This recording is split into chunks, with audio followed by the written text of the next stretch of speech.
bapak udah bisa beli mobil, udah bisa buat rumah.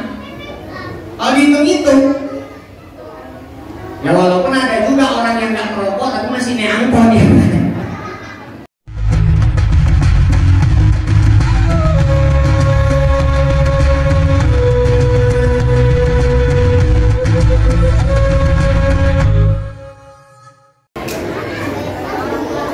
Assalamualaikum warahmatullahi wabarakatuh.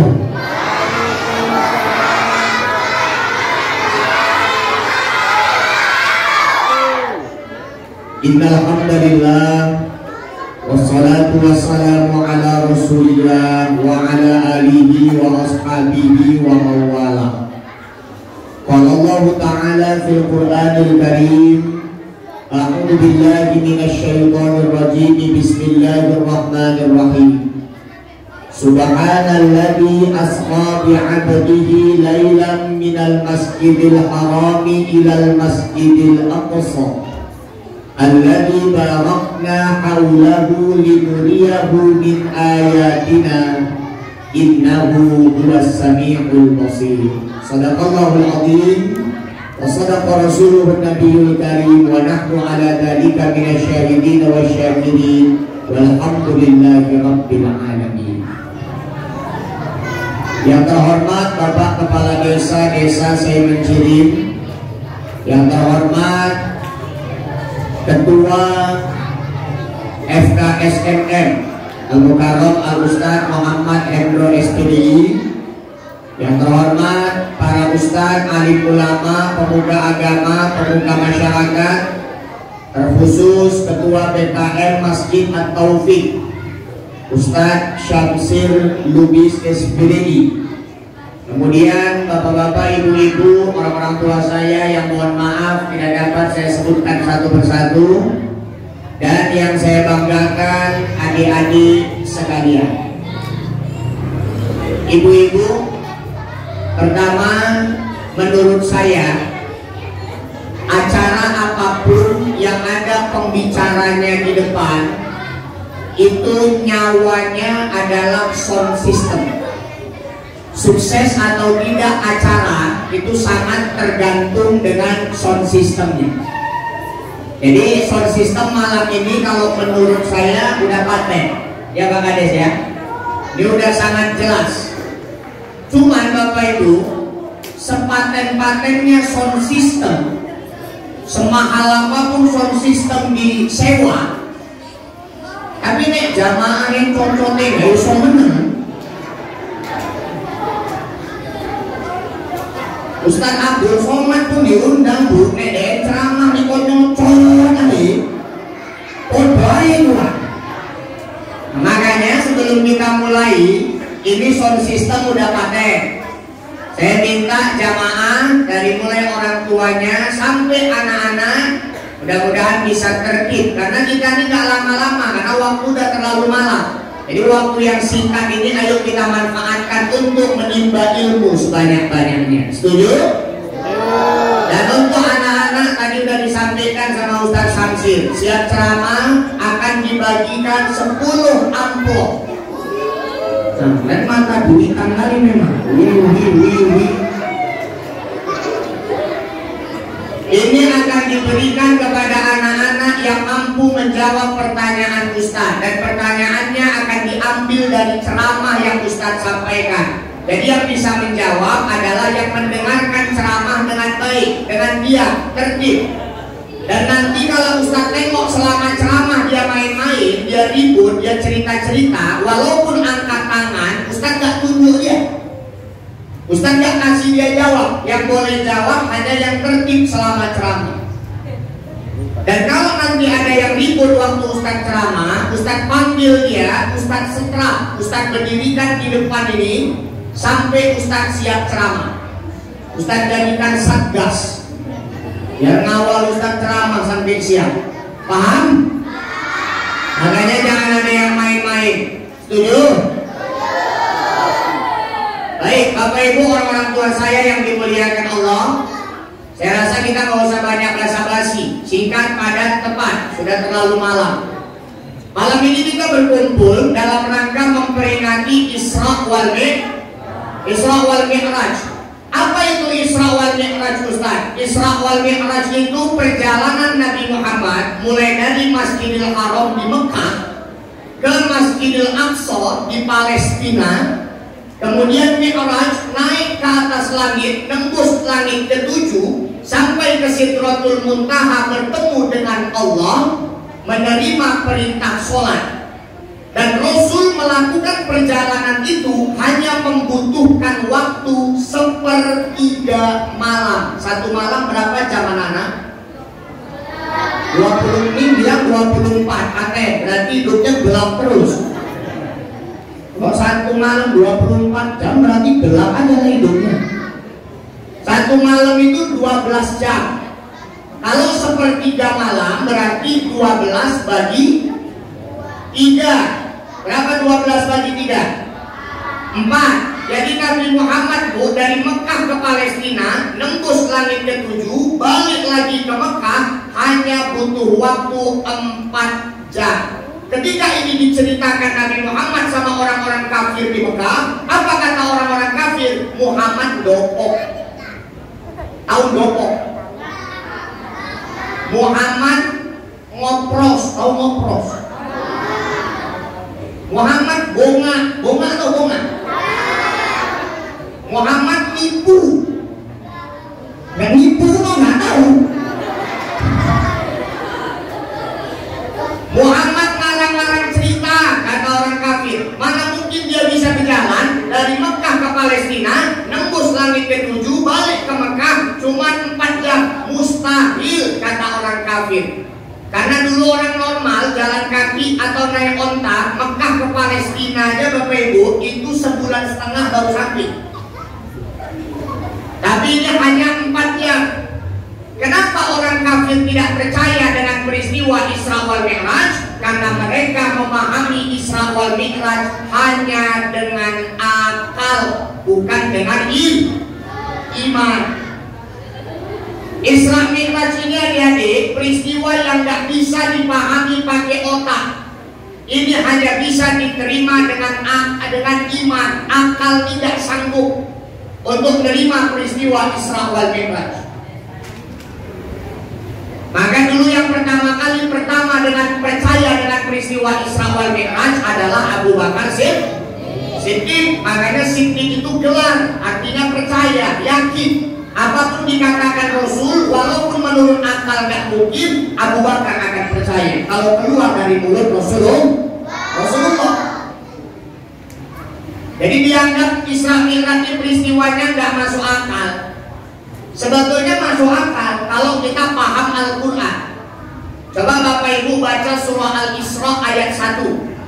Nanti adik-adik baca ya. Al-Isra ayat 1, baca terjemahannya. Itu ayatnya begini. Subhanalladzi asra bi'abdihi. Maha suci Allah yang telah memperjalankan hambanya Muhammad. Jadi yang harus digarisbawahi itu kata memperjalankan. Jadi Bapak Ibu adik-adik, ayat ini menjelaskan Nabi Muhammad itu Isra Mi'raj bukan jalan sendiri, tapi diperjalankan oleh Allah. Kalau Nabi Muhammad jalan sendiri memang mustahil, gak mungkin, karena Nabi Muhammad juga manusia biasa. Tapi karena Allah yang memperjalankan, bagi Allah gak ada yang gak mungkin. Bagi Allah gak ada yang gak mungkin. Maka kalau kita pakai ayat ini, kita kalau mau pakai logika bisa juga. Apa logikanya? Ingat ya, Nabi bukan jalan sendiri tapi diperjalankan Allah. Oke, kalau kita mau main logika, adik-adik Ustaz tanya, kalian tahu kutu? Tumo. Atau kalau nggak tahu kutu kita gantilah contohnya tengu. Dan tengu lebih tahu pula deh. Nampak ini saya copot tengu lagi. Tapi kalau usah pakai tengu lah. Tengu ini tempat hinggapnya agak sembarangan ini. Contohnya kutu aja. Tahu kutu? Bu, kutu semenciring. Kutu yang tinggalnya di semenciring itu kutu bisa sampai ke Mekah. Adik-adik percaya nggak?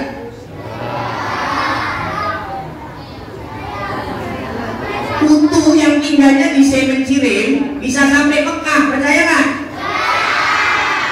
Ada yang percaya, ada yang enggak. Ini yang enggak percaya berarti dia membayangkan kutunya naik pesawat sendiri, mendaftar umroh sendiri kutunya. Kalau dia membayangkannya gitu ya nggak mungkin, itu mustahil. Tapi coba misalnya ada wawak-wawak orang semenciring kepalanya kutuan. Wawak ini dapat rezeki berangkat umroh. Wawak semenciring ini naik pesawat, kutunya juga ikut naik pesawat tanpa tiket, penumpang gelap. Wawak semenciring ini sampai ke Mekah, kutunya juga ikut sampai ke Mekah. Kutunya bukan jalan sendiri, tapi diperjalankan uak-uak menciring yang kepalanya kutuan. Jadi Isra Mi'raj itu gitu juga Pak. Nabi bukan jalan sendiri, tapi diperjalankan oleh Allah. Ada beberapa hal yang nggak bisa diterima dengan akal, hanya bisa diterima dengan iman. Banyak contoh loh Bu. Contoh, menurut akal manusia, ini anak-anak ini Bu, mereka bisa ada di dunia ini karena mereka punya mama, punya bapak, betul nggak? Matematikanya kan gitu, bapak tambah mama sama dengan anak. Bapak mama sebab, anak akibat. Kan matematikanya gitu. Orangnya ada karena ada bapaknya, karena ada mamanya. Itu kata otak. Tapi kalau udah iman yang bicara, nggak mesti ada bapak, ada mama untuk adanya anak. Contoh, Nabi Adam, ada nggak bapaknya? Nggak ada. Ada nggak mamanya? Nggak ada. Tapi kalau Allah mau, jadi Nabi Adam. Nabi Isa, ada nggak mamanya? Ada. Itu latah kali kalau dia bilang nggak ada, terus nggak ada. Ada nggak mamanya Nabi Isa? Ada. Namanya Mardiani, Maryam. Ada nggak bapaknya? Nggak ada. Mamanya ada, bapaknya nggak ada. Tapi Allah mau jadi Nabi Isa. Itu mamanya Nabi Isa, Maryam, itu wanita suci, wanita soleha, nggak pernah disentuh laki-laki. Tapi dengan izin Allah hamil tanpa suami. Memang di semenciring pun mungkin banyak juga yang nggak mau kalah sama Maryam, ya kan Pak Kades? Ujuk-ujuk brocol ya kan? Nggak mau kalah kali sama Maryam. Jadi kalau Allah mau nggak ada yang nggak mau. Ibu, menurut akal manusia, perempuan di atas umur 45 tahun namanya monopos apa menopos? Bopo lah, pokoknya pos-pos lah ujungnya itu. Mama-mama kalau udah di atas umur 45 tahun, menurut akal manusia, menurut ilmu pengetahuan, dia nggak mungkin bisa hamil, betul nggak? Nggak bisa lagi punya anak. Tapi kalau Allah mau, nggak ada yang nggak mungkin. Siapa contohnya? Siti Saroh. Siapa itu Siti Saroh? Istri pertamanya Nabi Ibrahim. Siti Saroh, Bapak Ibu jamaah, Siti Saroh itu dulu hamil di usia di atas 60 tahun. Udah dari nenek-nenek, udah keriput, udah ubangan, izin Allah hamil. Maka nenek ojo jonti-jonti nih. Nanti Allah bilang nggak ini saya nggak mungkin ya kan Pak. Bojo nenek keluyuran nganggo tank top.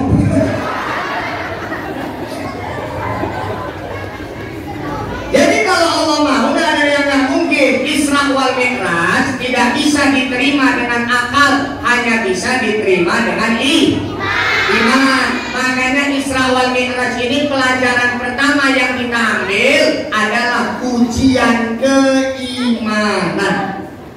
Isra Mi'raj itu diceritakan Nabi sama orang Mekah, itu ujian keimanan untuk orang-orang yang ada di Mekah, terutama yang sudah beriman. Bahkan dulu banyak yang murtad keluar dari Islam gara-gara ragu dengan peristiwa Isra wal Mi'raj. Jadi poinnya yang kita ambil, apapun dia, kalau keluar dari mulut Nabi Muhammad, kalau dia firman Allah, nggak mungkin salah, betul? Harus kita percaya. Jadi Bapak Ibu, nggak semuanya bisa diterima pakai ini. Hari ini Bapak Ibu hati-hati. Ada satu pengajian yang sudah tersebar. Ini anak-anak kita kalau ikut pengajian harus diawasi. Ini bahaya. Ada pengajian yang beredar hari ini yang mengajarkan ke murid-muridnya, jangan terima ibadah kalau nggak masuk di akal. Ini pengajian nyeleneh. Ini pengajian sesat. Muridnya diajarkan kalau ada syariat nggak masuk akal, jangan terima. Jadi ada murid pengajian ini nanya sama Ustadz Pak Kades, Ustadz, aku mau nanya apa? Aku kan sholat Ustadz, terus kentut. Nah terus itu sholatnya batal Ustadz, batal lah namanya kentut. Jadi Ustadz kalau batal aku mau sholat lagi harus ngambil wudhu, ngambil wudhu lah namanya batal. Jadi Ustaz waktu ngambil wudhu aku harus cuci muka. Ya cuci muka lah namanya rukun wudhu. Nah ini yang gak masuk akal Ustaz. Masa yang kentut pantat yang dicuci muka?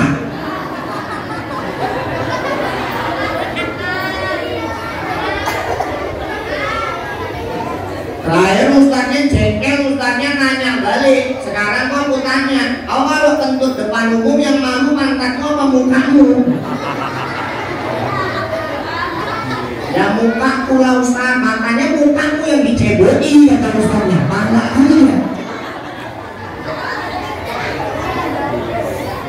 Terus dia nanya lagi, Ustaz, kita kalau ngirim Al-Fatihah sama orang yang udah meninggal apa sampai Al-Fatihahnya Ustaz katanya. Kita kan termasuk yang paling sering ngamalkan ini ya Pak ya, Ahlussunnah wal Jamaah. Ila hadratin Nabi Mustafa Muhammad Rasulullah sallallahu alaihi wasallam wa ila ruhina wa ila ruhina Al-Fatihah ya kan? Dia nanya, Ustaz apa sampai Al-Fatihahnya Ustaz? Ustaznya nggak jawab, nanya balik, oh ngirimnya kapan? Kira-kira 2 hari yang lalu lah Ustaz. Oh sekarang Al-Fatihahnya udah balik ke rumahmu. Ustaznya ada-ada aja lah, masa Al-Fatihah balik ke rumah? Ya kalau nggak balik berarti sampai. Kadang-kadang otak harus dilawan pakai otak. Ini buat kita Bapak Ibu yang selalu ngirim Fatihah sama orang udah meninggal, jangan ragu-ragu, jangan sanksi sampai apa enggak. Sampai enggaknya itu urusan Allah, itu hak Allah. Gak ada yang berhak memvonis dia tak sampai, itu udah haknya Allah. Lagi pula logikanya gini, ibu ngirim SMS dari Cilim ke Jakarta, sampai nggak SMS-nya? Sampai, padahal SMS itu ciptaan manusia. Buatan manusia aja dikirim jauh sampai. Ini Al-Fatihah kalam Allah, ucapan Allah, ciptaan Allah. Masa yang punya manusia sampai yang ucapan Allah kita ragukan? Jangan ragu-ragu, teruskan, itu haknya Allah nyampaikan Ustaz. Kalau dia nanya lagi, Ustaz, dengar-dengar setan itu terbuat dari api ya Ustaz? Iya. Nanti Ustaz dia masuk neraka disiksa pakai api kan Ustaz? Iya. Loh Ustaz, api jumpa api nggak mempan ya Ustaz? Katanya. Lama-lama longor namanya.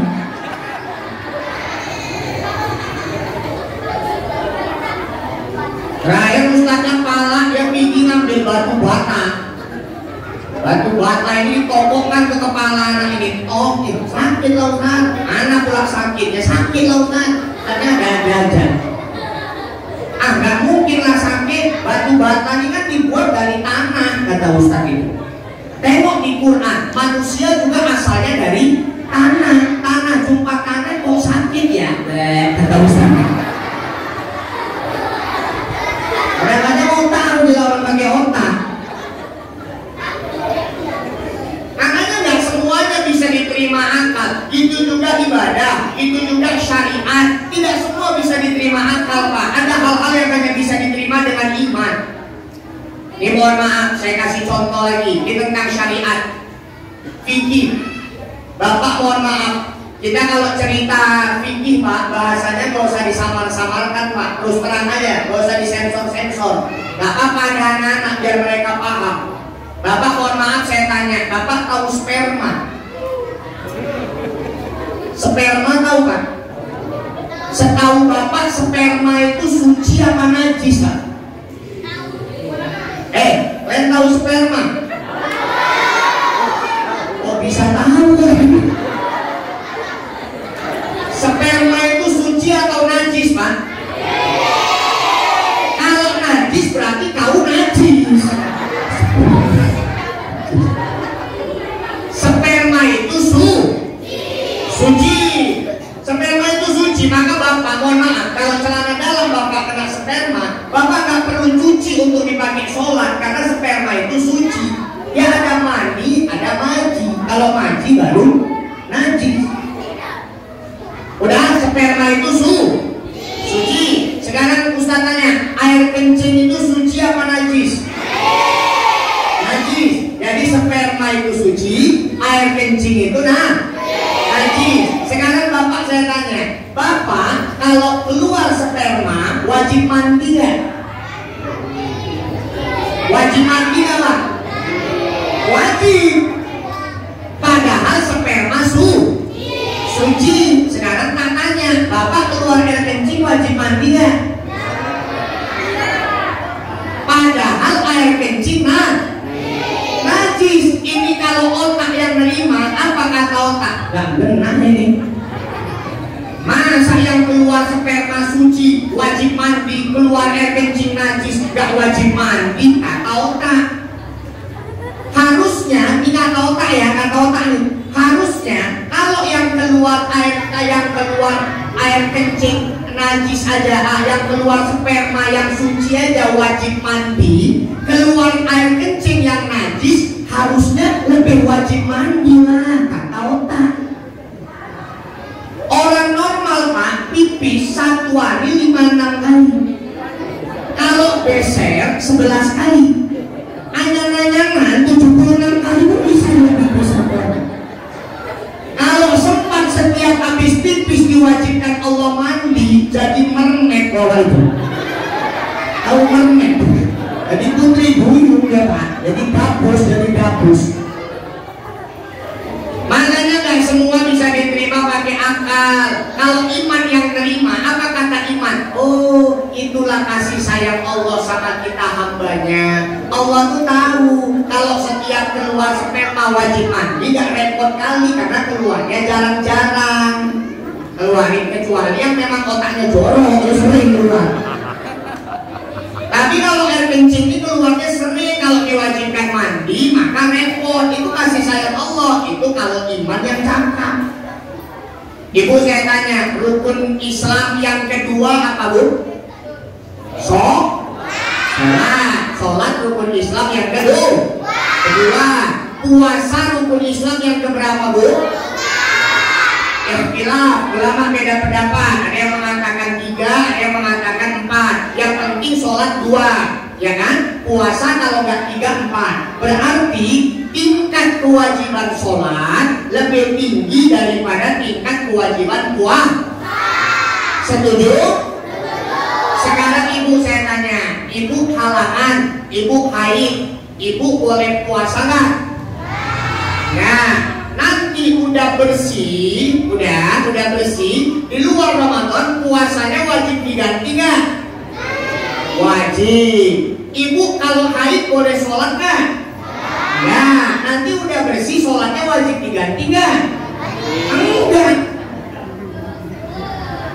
Ini kan kalau akal yang nerima nggak masuk nih. Tingkat kewajiban sholat lebih tinggi daripada puasa. Kenapa sholat nggak wajib diganti, puasa malah wajib diganti? Tapi kalau iman yang nerima, apa kata iman? Allah sayang sama ibu. Kalau ganti puasa ngitungnya nggak payah. Kalau ganti sholat, ibu halangan seminggu, 1 hari 5 waktu. Berarti ibu 5 kali 7, 35 waktu ibu ganti sholat. Kan payah ngitungnya. Maka nggak semuanya bisa diterima pakai akal. Ada hal-hal yang hanya bisa diterima dengan iman, termasuk Isra wal Mi'raj. Baik, itu poin yang pertama. Yang kedua, apa yang paling penting dari peristiwa Isra wal Mi'raj? Isra wal Mi'raj itu adalah ulang tahunnya sholat. Ulang tahunnya sholat. Kita ini udah ringan kali Allah kasih. Pertama diwajibkan berapa waktu? 50 waktu. Nego sampai akhirnya jadi 5 waktu. 5 waktu itu pun payah kan. Apa alasan Allah nyuruh kita sholat? Pertama, sholat itu diwajibkan Allah kepada kita sebagai pembeda antara Islam dengan kafir. Sholat inilah pembedanya. Makanya kata Nabi, man taraka sholatan muta'ammidan faqad kafara biha. Siapa yang meninggalkan sholat dengan sengaja, dia kafir yang nyata.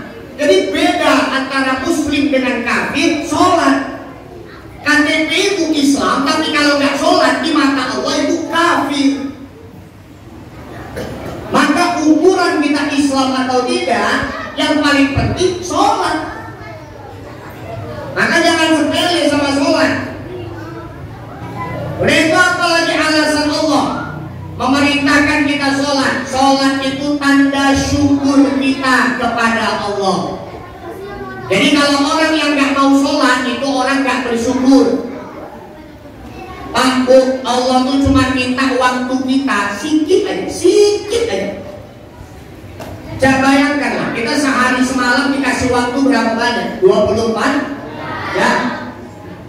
Ibu sekali sholat butuh waktu berapa lama? 10 menit itu udah paling paten tuh orang sholat. Buatlah 10 menit. Itu yang dibaca pun tak suruh apa ya kalau 10 menit dia satu kali sholat. Tapi kita buatlah 10 menit kali 5 baru 50 menit. Itu pun kadang-kadang dari 24 jam Allah kasih nyisihkan 50 menit aja payah. Ini orang gak bersyukur sama Allah.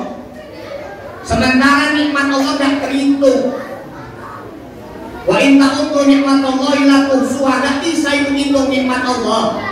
Udara yang ibu hirup tiap hari pernah Allah minta bayar? Ada. Tinggal disini 50 menit aja sehari semalam, tak bisa payah. Ada pun yang kadang-kadang sholat, siap sholat, dah langsung ngurusi dunia. Tak mau dia duduk berzikir, tak mau dia duduk lagi doa. Itu banyak masjid itu Pak Bu. Jamaahnya siap salam langsung pergi, macam banyak kali urusannya. Padahal kata Nabi, waktu setelah sholat itu banyak sekali yang bisa kita manfaatkan untuk mendapatkan keutamaan. Nih kata Nabi, barang siapa yang membaca ayat kursi setiap selesai sholat 5 waktu, maka dia tidak akan dipisahkan Allah dari surganya Allah. Makanya saya pesankan sama imam masjid di sini, Ustaz Syamsil, dan imam-imam yang lain, masjid-masjid yang lain juga. Selama ini kan kita baca ayat kursi subuh aja, betul nggak? Di mana-mana rata-rata subuh aja baca ayat kursi. Maka mulai besok setiap habis sholat fardu, mulai dari subuh sampai isya, upayakan baca ayat kursi. Kata Nabi, kita dijauhkan Allah dari api neraka, tidak akan dipisahkan Allah dari surga. Oleh itu kata Nabi, barang siapa yang membaca setelah sholat fardu, barang siapa yang membaca subhanallah 33 kali, yang membaca alhamdulillah 33 kali, Allahu Akbar 33 kali, digenapkan 100,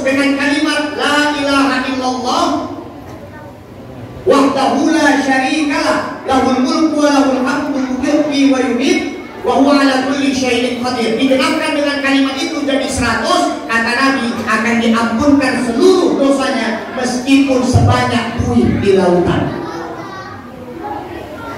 Nah, maka mulai besok siap sholat jangan langsung pergi, ikut zikir, banyak sekali keutamaannya. Dan Bapak Ibu, saya sekedar berbagi ilmu bahwa zikir setelah sholat yang hadisnya itu sahih itu hanya beberapa. Jadi dari sebagian zikir yang kita lakukan selama ini itu sebenarnya hadisnya tidak sahih, bahkan tidak ada dalam riwayat.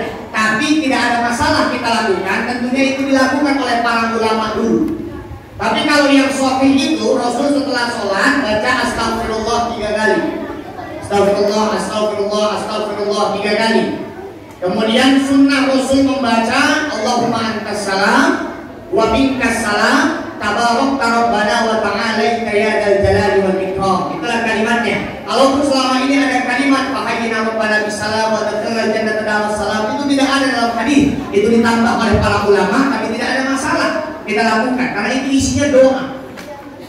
Apalagi yang disunahkan sama Nabi, Allahumma la mani'a lima manah, la mani'a lima aqaita, wa la mu'tiya lima manahta, wa la yanfa'u dal jaddi minkal jadd. Ini disunahkan sama Nabi.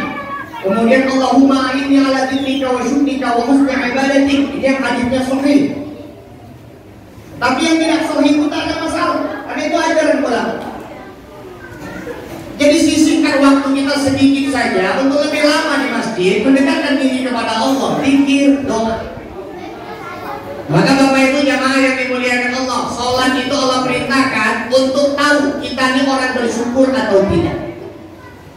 Kemudian apa lagi tujuan Allah perintahkan kita sholat? Sholat itu fungsinya supaya ibadah yang lain diterima oleh Allah. Sholat itu adalah penentu ibadah yang lain diterima atau tidak. Matematikanya itu gini Bapak Ibu, sholat itu nilainya 1. Berapa Bu? Berapa Bu? Ya jadi dimasuk soal ini nanti. Berapa pahala nilai sholat? Sah? 1. Sedekah berapa nilainya? Tak tampuk jangan ngomong. 2. Sedekah itu nilainya 0. Zakat berapa nilai zakat? 0. Haji berapa nilai haji? 0. Sholat tadi berapa? 1. Apa maksudnya? Kalau kita sholat kita dapat nilai 1. Udah sholat kita puasa, tambah 0-nya jadi 10. Udah sholat, puasa, zakat lagi kita tambah 0-nya jadi 100. Udah itu haji lagi tambah 0-nya jadi 1000. Tapi kita rajin zakat, rajin puasa, rajin haji, tiap tahun haji Bu, sampai gelarnya nggak asli karena tiap tahun haji. Tapi kalau nggak sholat nilainya itu matematikanya. Maka awwalu ma yuhasabu bihi al-'abdu yaumal qiyamah as-shalah. Yang pertama kali Allah hisab nanti di akhirat sholat. Kalau udah sholatnya tak ada, yang lain nggak perlu dihitung. Maka jangan sepele sama sholat. Dan tanamkan anak-anak kita untuk menjaga ibadah sholat. Bapak Ibu jamaah yang dimuliakan Allah, tadi sudah beberapa kali disampaikan bahwa masjid atau ini akan diadakan renovasi, akan diperluas. Saya hanya pesankan kepada kita jangan sampai masjid semakin megah justru semakin lobok. Jangan masjidnya makin besar tapi orangnya makin sedikit. Ini sebentar lagi kita nyambut bulan Ramadan. Saya sering sampaikan begini Bapak Ibu, orang yang Ramadannya berhasil, orang yang Ramadannya sukses adalah orang yang berhasil mempertahankan semangat ibadahnya meskipun Ramadan sudah meninggalkannya. Selama ini kan sering orang nyampaikan gini, ada ustaz-ustaz nyampaikan gini, Bapak Ibu, ayo mulai dari sekarang kita berlatih untuk menghadapi bulan Ramadan. Saya tak sepakat dengan kalimat ini. Bukan berlatih dari Rajab Sya'ban untuk menghadapi Ramadan. Yang betul itu, Ramadan itulah bulan untuk berlatih menghadapi bulan-bulan selanjutnya. Justru Ramadan itu tempat latihan, pembuktiannya setelah Ramadan. Jadi kalau orang yang Ramadan aja dia ibadah, setelah Ramadan dia berhenti ibadah, berarti latihannya gagal. Jadi orang yang Ramadannya berhasil, Ramadan dia semangat ibadah, masuk Syawal dia tetap semangat, bahkan dia tingkatkan, lanjut bulan-bulan selanjutnya sampai ketemu Ramadan lagi, semangat ibadahnya tidak berkurang. Kalau orang ibadah di bulan Ramadan, kita nggak terkejut, ya kan Pak? Kalau orang taat di bulan Ramadan, kita udah nggak heran. Tapi kalau bisa bertahan ketaatannya di luar Ramadan, itu baru hebat. Orang ke masjid Ramadan itu nggak terkejut. Orang rata pada kemaru ke masjid semua Ramadan. Jangan Bu, kita harus Ramadan itu kemaru kali kemaru. Tapi ibadah taat, terawih penuh, tadarus setiap hari. Tapi di luar Ramadan itu hilang. Kenapa nggak kita pertahankan? Saya pernah sampaikan kajian pertama kali FKSMP. Kalau Ramadan bisa tadarus, kenapa di luar Ramadan nggak ada tadarus? Saya yakin Ustaz Samsin nggak melarang kalau ibu mau tadarus di bulan Syawal dan seterusnya. Ya kan Ustaz? Maka pertahankan semangat ibadah, itu yang paling sulit dan itu yang paling penting. Maka Bapak Ibu jamaah yang dimuliakan Allah, kedua yang paling penting dari peristiwa Isra wal Mi'raj adalah ulang tahunnya sholat. Maka kita di bulan ini ayo bermuhasabah, ayo kita ingat macam mana kualitas sholat kita selama ini, kita perbaiki mulai besok. Kalau yang selama ini sholatnya bolong-bolong, mulai hari ini dijaga. Merasa berdosa kalau tinggalkan sholat. Kalau udah tinggalkan sholat, gak ada rasa bersalah, gak ada rasa takut, gak ada rasa sedih, imannya patut diperhitungkan, patut dipertanyakan. Nah kalau yang kemarin udah sholat, tapi sholatnya masih di rumah, bapak-bapak, mulai hari ini tekad, aku kalau dengar ajar pokoknya aku mau sholat ke masjid. Dimanapun aku pergi, kalau ajar, aku gak mau terus, aku singgah dulu ke masjid. Perbaiki terus semangat ibadah. Nah jadi Ramadan itu tempat latihan, bukan kita latihan sekarang untuk Ramadan. Kalau kita latihan sekarang untuk Ramadan, berarti Ramadan itu tujuannya, siap Ramadan habis. Maka Ramadan itulah tempat latihannya, kita amalkan di bulan-bulan selanjutnya. Setuju Bu? Dan itu Bu, ada hadis yang ibu sebetulnya sering dengar. Ini ibu amalkan nanti bulan Ramadan. Ibu sebetulnya sering dengar, tapi ibu mungkin belum mengamalkan. Bapak pun sering dengar ini. Ini kalau ibu amalkan, pahala ibu numpuk-numpuk Ramadan. Apa itu Ustaz? Kan kata Nabi, memberi iftar, memberi makanan berbuka kepada orang yang berpuasa, maka pahalanya seperti orang yang berpuasa tanpa Allah kurangi sedikit pun. Ini hadis Pak, kita selama ini tahu, tapi kita mungkin sepele, jadi nggak kita amalkan. Jadi ibu punya uang goceng, ibu belikan gorengan, ibu antar ke masjid. Di masjid tiap hari kan ada yang buka puasa bersama, ya kan Pak? 10 orang aja buka puasa bersama di masjid, 10 orang nikmati gorengan ibu, maka satu hari ibu dapat 11 pahala puasa. 1 pahala ibu, 10 pahala orang yang makan gorengan ibu.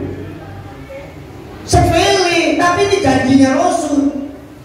Jadi nanti amalkan Ramadan tuh istiqomah, setiap hari ibu antar gorengan ke masjid, goceng aja setiap hari, ibu semuanya ngamalkan, banjir gorengan masjid Atopi. Biasa anak-anak mandi bola nih mandiri, sore bisa orang itu. Amalkan. Maka Bapak Ibu jamaah yang dimuliakan Allah, mari kita istiqomah dalam ibadah.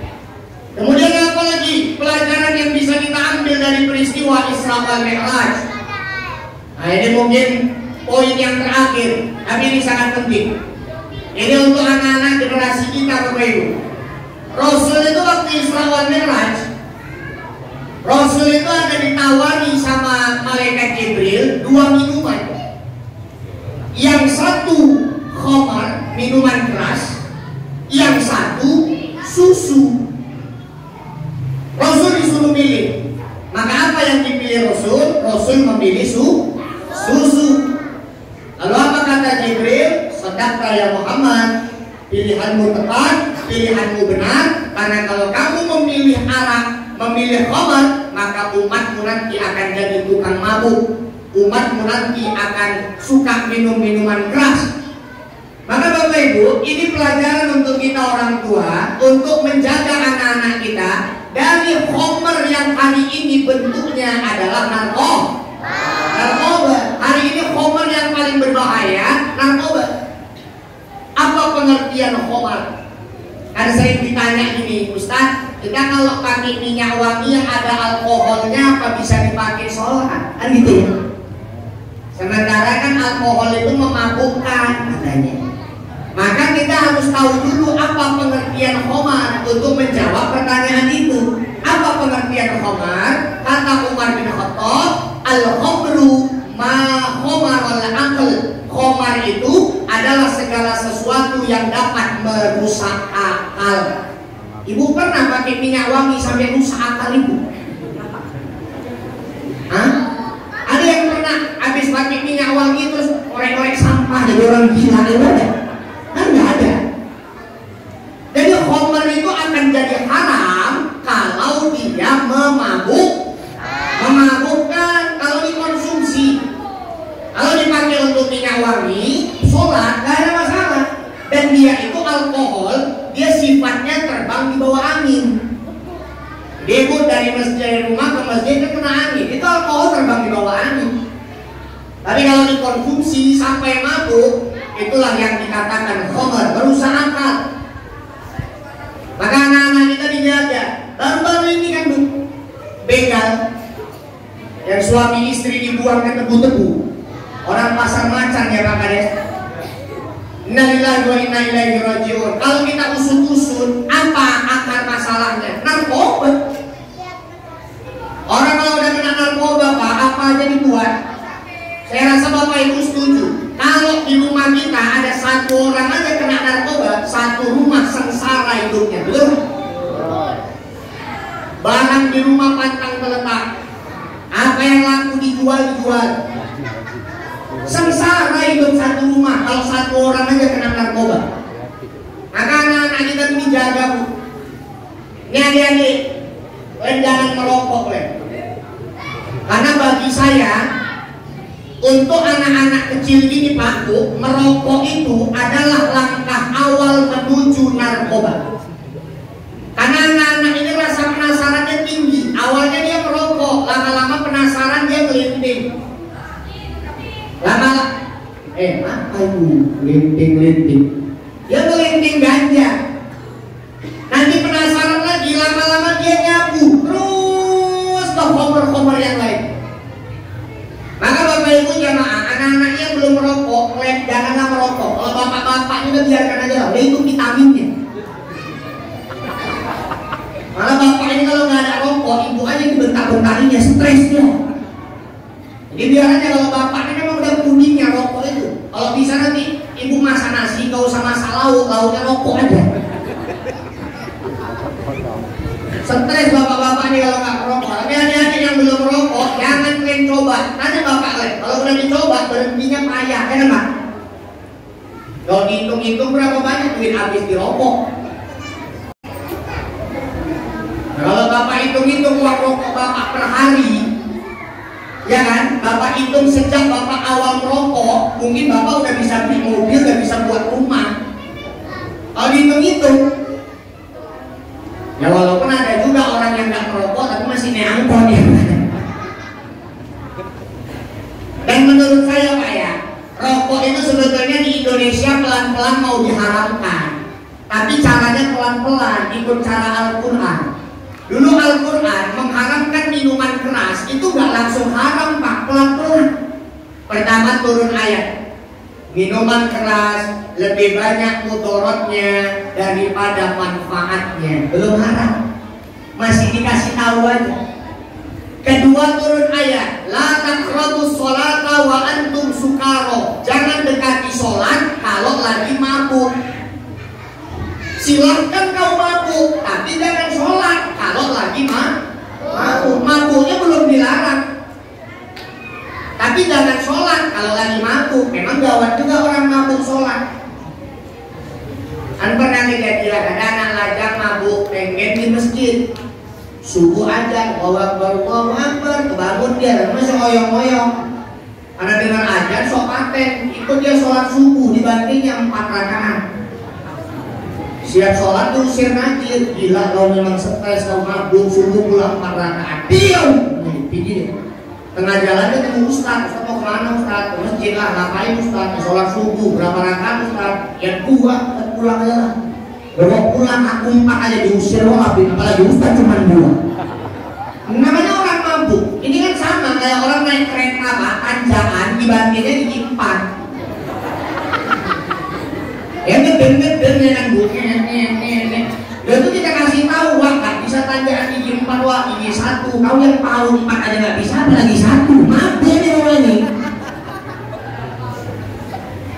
Nah yang kedua belum Arab, jangan dekati sholat kalau lagi mabuk. Yang ketiga baru turun ayat bahwa minuman keras termasuk perbuatan setan, fajtanibu, maka hindarilah, baru haram. Rokok bu, kalau aku perhatiin itu juga mau diharamkan tapi pelan-pelan. Ingatlah itu dulu peringatan rokok kan masih lembut. Rokok menyebabkan kanker, serangan jantung, impotensi, dan gangguan kehamilan dan janin. Bapak-bapak nyaur, apa merokok impotensi dari Hongkong? Aku merokok anakku 5. Cengkar ini memang. Makanya bapaknya udah gak bisa dilarang.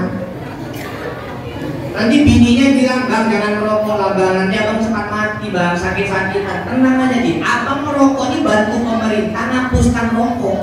Lo semangat ceritanya bang, ya dia abang nggak sanggup bakar pabriknya, rokoknya lah abang bakar satu-satu. Kan main dia lagi. Belakangan peringatan rokok mulai kasar, ya kan Pak? Rokok membunuhmu, kan kasar nih. Sekarang udah nggak pakai tulisan lagi, gambar dipasang orang. Ada yang lehernya jendol disulam, ada yang giginya busuk, paru-parunya keroak. Tapi makin keras peringatan rokok, justru rokok makin laris. Maka ibu kalau ada rencana mau buka usaha, kalau mau laris, ikut cara rokok. Ibu mau jualan lontong, ibu buat di sterik, lontong ini membunuhmu. Lontong ini menyebabkan kanker, serangan jantung, impotensi, dan gangguan kehamilan dan janin. Sampingnya masang gambar leher jendol, gigi busuk gara-gara makan lontong itu. Laris lontongnya.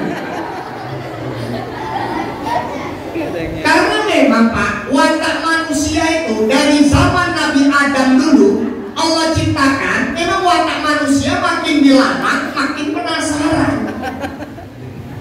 Kan dari zaman Nabi Adam gitu, Adam, silahkan nikmati semua yang ada di surga, wala taqraba hadhihi syajarah. Tapi pohon yang sebiji ini jangan kau dekati, namanya pohon khuldi. Tapi memang Allah ciptakan perempuan apa manusia makin dilarang, makin penasaran. Bukan cuma didekati pohonnya, buahnya dimakan. Sampai orang Indonesia ngarang sejarah sendiri. Katanya waktu Nabi Adam makan kesel, makanya laki-laki jendol lehernya. Sementara waktu Siti Hawa makan, dia sampai ke dalam kebelah di dada. Ini orang Indonesia itu kan kerjaan memang buat sejarah sendiri. Sampai ada yang bilang ini untung ya mandeknya di dada, kalau didengkul kan payah disui anak. Orang Indonesia gitu Pak, suka ngarang-ngarang sejarah sendiri. Dulu orang Indonesia kalau pergi haji itu di Jeddah ada sepeda raksasa. Di Jeddah itu ada sepeda raksasa. Datang orang Indonesia, pulang dia ke kampung yang cerita, aku nampak sepeda Nabi Adam. Ini Pak Oke lah dia. Semana ceritanya zaman Nabi Nabi Adam udah ada sepeda. Padahal kalau kita baca itu sepeda lambang monumen kebangkitan bangsa Arab. Dulu bangsa Arab mulai bangkit pada saat mereka mengendarai sepeda. Macam-macam. Andi kan sekarang sejarah orang Indonesia ini. Kebanyakan dulu di warung. Maka Bapak Ibu jamaah yang dimuliakan Allah, anak-anak dijaga, yang belum merokok jangan dikasih merokok. Memang itu Pak, manusia itu wataknya gitu. Makin dilarang makin dibuat, makin dilarang makin dibuat, makin disuruh makin nggak dibuat. Itulah watak manusia. Dan Bapak tahu nggak, ini watak persis sama watak babi. Mohon maaf agak fasih aku ngomong babi memang Bu. Kenapa? Saya bilang ini watak sama kayak watak babi. Babi itu gitu, makin dilarang makin dibuat, makin disuruh makin gak dibuat. Kenapa saya tahu? Saya sebulan KKN di Samosir. Sebaik di Samosir sampai kegiatannya kegiatan sosial membantu warga menertibkan hewan ternak, ngirim babi ke kandang. Kenapa saya bilang babi itu wataknya makin dilarang makin dibuat, makin disuruh makin gak dibuat? Karena ternyata cara masukkan babi ke kandang. Ibu ada yang pernah masukkan babi ke kandang? Belum ya? Nah ini saya kasih tahu karena tahu ibu ada rencana mau melihara babi ya kan? Gak ada nih. Cara masukkan babi ke kandang itu Pak Bu, ternyata nggak bisa digiring dari belakang. Kalau kita giring dari belakang, ini babi bukannya maju, dia malah balik ke belakang. Babi ini double, cengkal, kita suruh maju dia, kita giring dari belakang, dia malah balik ke belakang. Jadi gimana cara masukkan babi ke kandang Ustaz? Ada yang mau jadi contoh? Jadi rupanya cara masukkan babi ke kandang tuh, ini babinya kita hadapkan ke pintu kandang, kita di belakangnya, dari belakang ekornya kita tarik. Nah, waktu kita tarik ekornya berarti kan dia kita larang maju, ya kan Pak? Ya kan? Tapi babi ini makin dilarang makin dibuat. Jadi waktu kita tarik ekornya dia berontak nih, pengen maju. Udah, kita lepas ekornya, meluncur dia masuk. Udah babi, makin dilarang makin dibuat, makin disuruh makin gak dibuat. Watak itu ada pada manusia. Bapak ke warung, jumpai orang yang main judi, main minum tua, yang orang Islam. Tanya sama dia, Pak, Bapak tahu nggak kalau judi ini haram? Jawabannya tahu. Bapak tahu nggak kalau tuanya haram? Jawabannya tahu, tapi dimainkan juga, diminum juga. Babi.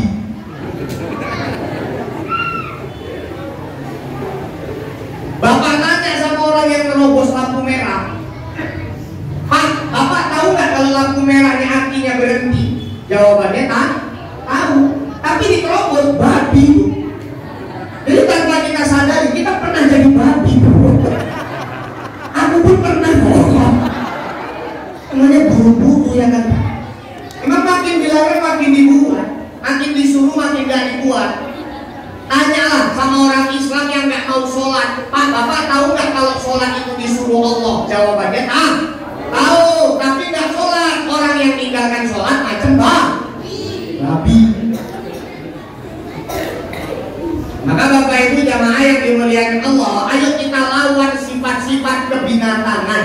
Jangan sampai ada sifat binatang dalam diri kita. Sifat monyet ada sama kita. Monyet itu apa sifatnya? Monyet itu buk serakah. Ke kebun binatang lah ibu, lempar satu, tangan kanannya nangka, lempar lagi, tangan kirinya nangka, lempar lagi, mulutnya pun nangka, lempar lagi, ekornya pun bisa nangka. Serakah, tamak, rakus, sifat ini ada pada manusia. Maka kita harus membersihkan diri kita dari sifat-sifat kebinatangan. Maka Bapak Ibu jamaah yang dimuliakan Allah, pertama, poinnya tadi, ayo kita jaga keimanan karena Isra wal Mi'raj adalah ujian keimanan. Kemudian yang kedua, kita jaga ibadah sholat karena Isra Mi'raj adalah ulang tahunnya sholat.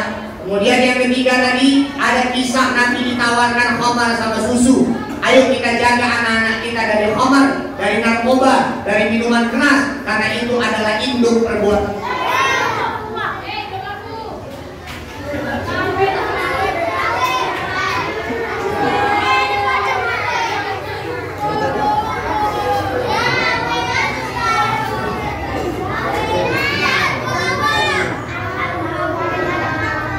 Emang di bawah ngombe.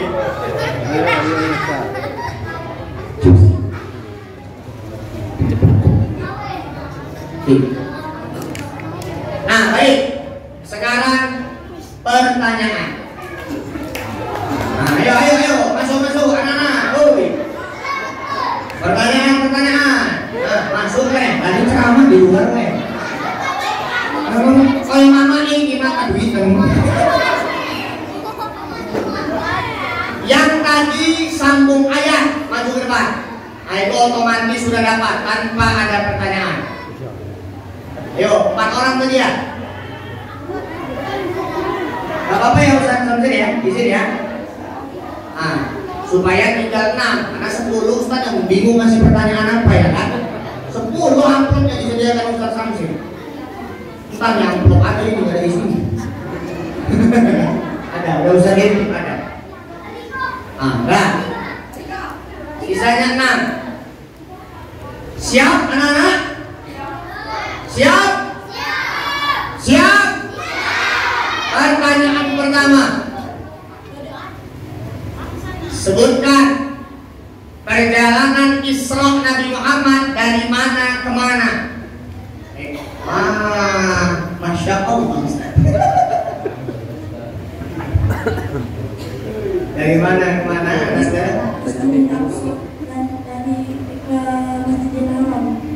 Terbalik. Dari Masjidil Haram. Masjidil Haram di mana letaknya? Ke Masjidil Aqsa. Ya, selamat. Berdiri di sini. Siapa yang tahu di negara mana letaknya Masjidil Aqsa? Nah, itu yang tepat. Yuk.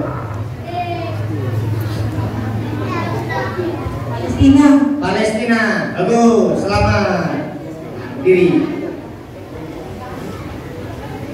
Pertanyaan selanjutnya. Berarti berapa lagi? 4 ya? Ya, 4 lagi. Siap-siap. Nah, ini perempuannya mana? Ayo, perempuannya belum nih. Cuman kalau laki-laki angkat tangan duluan, yang mau nggak mau laki-laki. Cuman perempuan harus lebih cepat ini. Yang gak usah tunjuk tangan dulu. Belum ada pertanyaan. Dah. Pertanyaan selanjutnya. Nabi Muhammad Mi'raj, ya kan?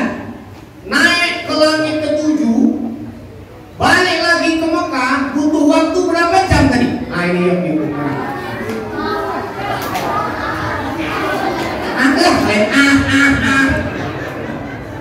Macam bisa jawab aja kalau dituduh. Berapa? Berapa jam itu sepertiga malam? 4 jam, betul? Ya, selamat. 3 lagi. Pertanyaan selanjutnya. Tadi Ustaz kan menjelaskan bahwa sholat itu adalah penentu ibadah yang lain diterima atau tidak. Karena sholat nilainya berapa? 1. Mana ada itu ya?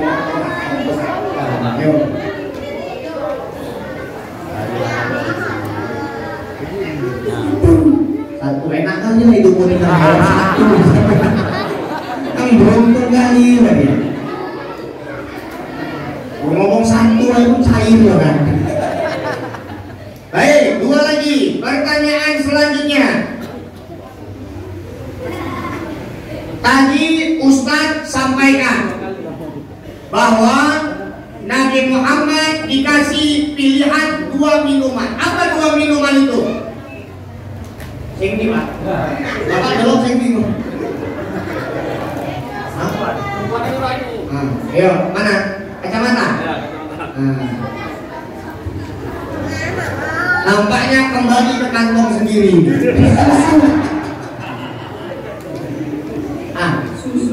susu sama khomar. Khomar itu minuman keras. Betul? Selamat. Satu lagi. Nah, mulai berdebat lagi kan? Satu lagi. Pertanyaan terakhir. Ini yang mengikuti acara dari awal sampai selesai, bukan hanya mengikuti ceramah, yang pasti tahu. Siapakah nama Ustadz Ketua FKSMM?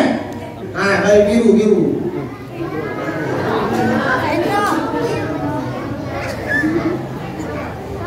Ustadz Hendro SPDI. Siapa nama kakeknya? Siapa aja? Nah, baik. Ini yang nyerahkan saya langsung atau saya minta mohon kepada Pak Kades, Ustadz Hendro untuk menyerahkan. Ustadz Samsin juga dipersilakan.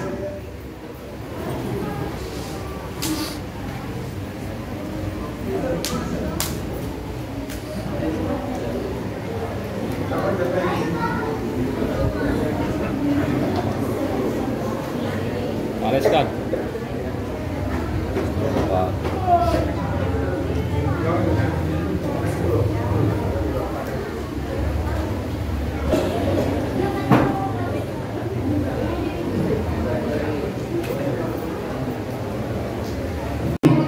A'udzubillahi minasyaitonirrajim. Bismillahirrahmanirrahim. Alhamdulillahirabbil alamin wassalatu wassalamu ala asyrafil anbiya'i wal mursalin wa ala alihi wa sahbihi ajma'in. Allahumma ighfir lana dhunubana wa liwalidayna warhamhuma kama rabbayana shaghira. Allahumma ij'al jam'ana hadha jam'an marhuma wa tafarruqana min ba'dihi tafarruqan ma'suma. Allahumma barik lana fi Rajab wa Sya'ban wa ballighna Ramadan. Allahumma barik lana fi Rajab wa Sya'ban wa ballighna Ramadan. Allahumma barik lana fi Rajab wa Sya'ban wa ballighna Ramadan bi rahmatika ya arhamar rahimin. Allahumma zidna ilma warzuqna fahma wa 'amalan shalihan wa 'ilman nafi'an. Allahumma anfa'na bima 'allamtana wa 'allimna ma yanfa'una warzuqna 'uluman tanfa'una fid dini wad dunya wal akhirah. Allahumma shfina wa anta syafi wa 'afina wa antal mu'afi wa 'inna kama sabaqa minkal husna fashfina ya arhamar rahimin. Khususan li amirina Bapak Sugeng, Allahumma shfihi wa anta syafi wa 'afihi wa antal mu'afi wa 'indahu kama sabaqa minkal husna fashfihi ya arhamar rahimin. Rabbana hab lana min azwajina wa dhurriyyatina qurrata a'yun waj'alna lil muttaqina imama. Rabbana zalamna anfusana wa illam taghfir lana wa tarhamna lanakunanna minal khasirin. La ilaha illa anta subhanaka inna kunna minadh dhalimin. Rabbana atina fid dunya hasanah wa fil akhirati hasanah wa qina adzabannar. Alhamdulillahi rabbil alamin.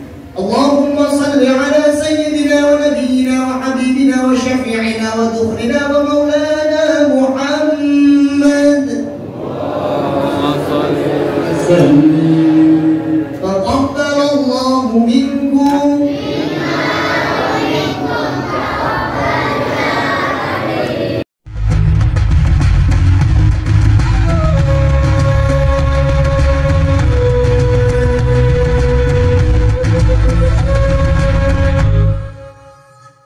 Lihat warna merah nih, tekan tombol subscribe,